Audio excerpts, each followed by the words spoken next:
తండ్రి స్త్రీలకి లోపలికి అనుమతి ఇవ్వద్దు తండ్రి.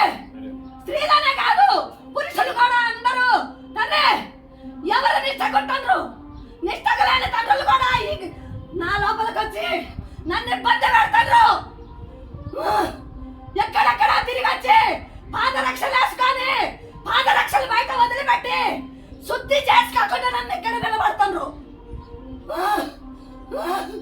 నాకు ఎంత అల్లాడిపోతున్నా నాయన నేను.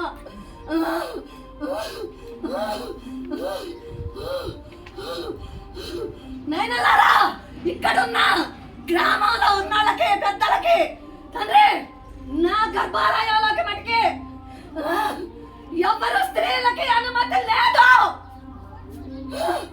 తండ్రి.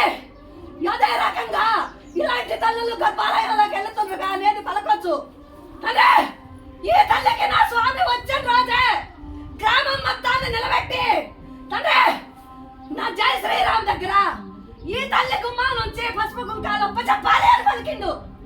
అందుకే ఈ తల్లి ఈ లోపల పడుతుంది తప్ప ఈ తల్లికి అవసరం లేదు. స్వామి కోరుకుంటూ శంకుస్థాపన కాక తనకే కోరుకుంటూ స్వామి పసుపు కుంకా నాకు ఈ తల్లి గుమ్మా నుంచి కావాలి అని. తండ్రి మీరు తెలవ చెప్పండి అంటే లోపలికి అనుమతి లేదని పలకండి. నా స్వామి అల్లాడిపోతాడు, ఒళ్ళు మంటలతోనే. నా వారం నాడు నేను ఎంత అల్లాడిపోయిందో నాకు తెలుసు.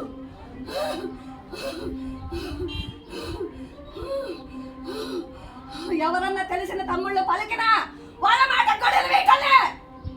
ఏంటి నువ్వు పలికేది అంటున్నారు, అది మాది అంటున్నారు. ఎవరిది నాయన ఇక్కడ? అందరూ నా బిడ్డలే. నా బిడ్డలు కాపాడుకోవడానికి నేను వైకుంఠం నుంచి వచ్చిన అరే. కాకపోతే భక్తుల కోరికలు నెరవేర్చే బాధ్యత నాది. నన్ను నిష్టకొచ్చండి.